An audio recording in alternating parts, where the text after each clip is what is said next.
زموږ ته په دې معاشره کې د الله او د محمد د نامه چې څومره بې احترامي کېږي، شاید چې کافرانو، پرویزیانو، روافظو، مشرکانو به دومره توهین نه یې کړی. د لفظ الله او خود د محمد او د احمد د نامه چې څومره بې حرمتي، بې ادبي زما او ستا په معاشره کې کول کېږي، دومره بې ادبي که کافرانو وکړله، موږ دومره په خشم سو خپلو کورو ته ورونه ورواچو، موږ دومره په خشم سو په احتجاج کې خپل وطن ته ورواچو، او چې بیا ما او تا کوو هغه به څنګه خبره وي؟ دا یو کارډونه راواخله، د چا نوم عبدالله دی، د چا د حمدالله دی، د چا د محب الله دی، د چا د عبید الله دی، د چا د نقیب الله دی، د سیسو دا یو دا کارډونه. تو خدای ته په دا خبره نه خبر چې په دې کې لفظ الله راغلی دی، لفظ الله.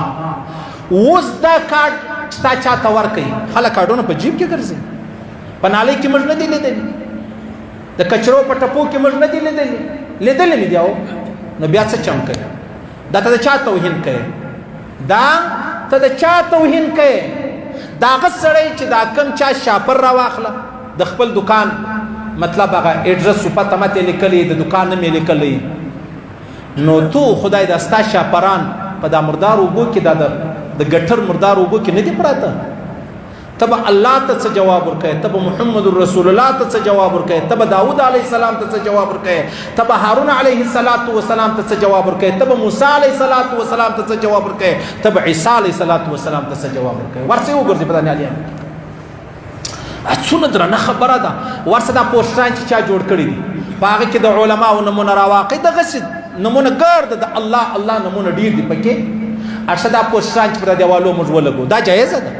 دا ملایانو سره پوښتنه وکړو مدرسې والا سره چې تا دا پوسټر ولګوئ، د پوسټر سره چوکیدار ولاړ دی، یا فرشته ورته ولاړه ده، یا یو محافظ ولاړ دی، یا ارشه دا چې کرار لمر دی، باران ویي کرار رایله کېږي، دا به دا مردار اوبو کې پراته پوسټرانو والا، جلسو والا، مدرسو والا، پروګرامو والا الله ته جواب لري کې لري. ورسي ته د خدای قرآن وایي که به نور و دې اوبو ته نه وراچوي، نعوذ بالله. او که نه بیا ولې نادانسته کوو؟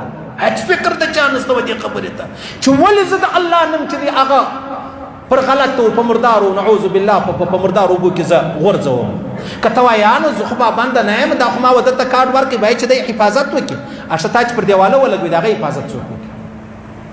تا ولې زه په امتحان کې واچولم، دیوال کاغذ پر ولګوي، ته ولاړې د مدرسې و د علاقې و د خپل کار مطلب پروګرامونه دې وکړلو، نمایش دې وکړئ، نو زه دې ولې په امتحان کې واچوم؟ زه څه چم وکړم؟ دې پوښتنه به څوک چا څه کوي که بیا نه کوي؟ که بیا نه کوي؟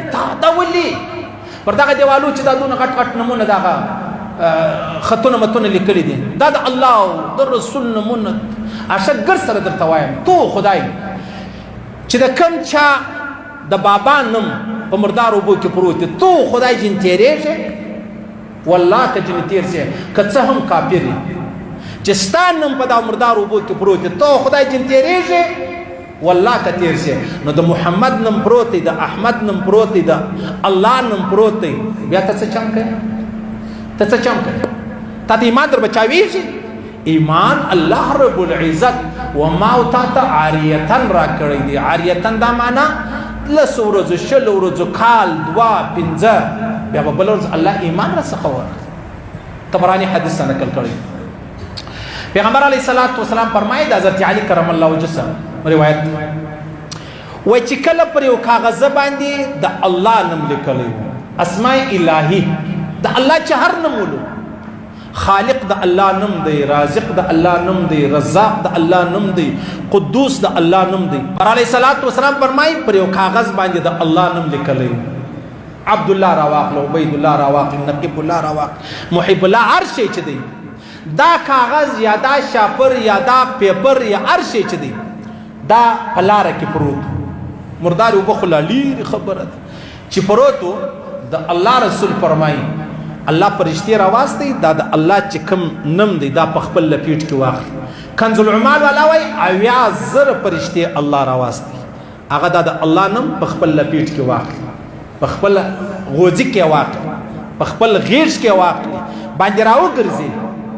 د الله رسول فرمایي الله رب العزت په خپل اولیاءو کې یو ولی پر د الله را روان کی، په خپل اولیاءو کې یو ولی، په خپل دوستانو کې یو دوست پر د الله را روان کی چې را روانه کې د الله رسول فرمایي وای دی راسي پر هغه کاغذ نظر ولګي دی، هغه کاغذ را پورته کې یا وسوځي ایرې د حالت پټ کې په خاورو کې یا په یو کډک کې په چوانه کې په یو دیوالي ځای کې کښیر دی دا وکي چې دا خبره وکړه د الله رسول فرمایي دا الله په خپل اولیاء کې ولی را روان کی. اوس وګورئ که په تاسو کې چا دا شکار کړی دی او کاغذ پروت دی د الله او د رسول نمبر پروت دی لیکلی دی، اوس که تا را پورته کړي نو بقول جناب نبی کریم صلی الله ته د الله ولی زه نه درته وایم، امام ابو حنیفه صاحب شاه عبدالقادر جیلانی صاحب نه درته وایي، ابو بکر صدیق و حضرت عمر فاروق نه درته وایي، محمد رسول الله درته وایي ته د الله دوست یې چې الله پر دې لاره راوستې و دې کاغذ ته در پام کوي تا کاغذ را پورته کوي. او اوس که یو سړی چې د هغه رالی پر کاغذ شی لیدی چې هغه د هغه نم د الله او د انبیاو راواخله چې تیر سو بیا یې چشبوي هغه د الله رسول ولي بللی دا بل چشبوي. دا یوه خبره. دویمه خبره پیغمبر علیه الصلاة والسلام فرمایي وای کله چې پر دا کاغذ د الله نوم لیکلی بیا دا کاغذ پروت سړی ورباندې رالی چې رالی دا کاغذ یې پورته کوي صفایه کوي مردار اوبو کې پروت ولو بیا یې د دیواله په یو چون کې کښیر شوی یا یې راوړي ځای محفوظ ځای یې کښیر شوی. د الله رسول فرمایي دغه سړی الله په علیین کې ولیکي.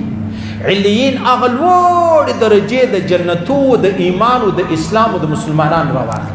یو سجین دی پاکی جهنمیان لیکل کیږي، یو علیین دی پاکی آسانه پښتو به زه درته وایم پاکی جنتیان لیکل کیږي. الله رب العزت د دنم په جنتیانو کې ولیکي. دا یو. او دویمه خبره د الله رسول فرمایي د بابا او ادې مړه دي په قبر کې په عذاب دي الله عذاب جن پورته کی. او د الله رسول فرمایي کې بابا او ادې کافران لا الله رب العزت تر یو حد پورې عذاب جن لري. ګوره دا نیک کار چې ما ته وکړو که چیرې بابا او ادې مړه دي کافران دي په قبر کې په عذاب دي د الله رسول فرمایي الله رب العزت د کافرانو سره تر یو حد پورې عذاب لري. او د مسلمان څخه الله کې چیرې بابا او ادې په قبر کې په عذاب الله مخلر عذاب جن لري. دا کله دا چې کله یو کاغذ باندې الله نوم لیکلی دی او ما او تا یې راپورته کړو. اشه چې یو سړی د الله نوم راواخلي راپورته کې د هغه نوم په جنتیانو کې لیکل کېږي. نو که یو سړی راولاړ سو دغه نوم یې وغورځوئ اخبار راواخله په هغه کې د الله نومونه شته. تناره والا لره ورسې زار وخت ورته وایم خدای پاک په دنیا کې لا د اور پر کوره کښېنولي یاست. هغه یو تنور والا ناست دی هغه به وایي ولیا مولوي صاحب ما چې بیان اورېدلی دی الحمدلله بیا ما ساده کاغذان شروع کړي دي. ورسه پکوړه والا له ورسه هغه چپس والا لره ورسه هغه دغسې برګر والا لره ورسه دغسې هغه باغو والا لره ورسه خدای دې ذلیله کړي د باران څاڅکي ورباندې ودرېدی هغه دغه اخبارونه راواخلي یا انګریزي اخبارونه راواخلي هغه بالکل فحش یا راولاړ چې دغه اخبارونه راواخلي وایي نو څنګه کوې مجبوري د موږ څنګه وکړو بس څنګه کوې مجبوري د الله به دې جهنم نه رابوځي. دا پاتاس ولا خبره ته مجبوره یې ودې ته چې د الله د نامه توهین وکړې.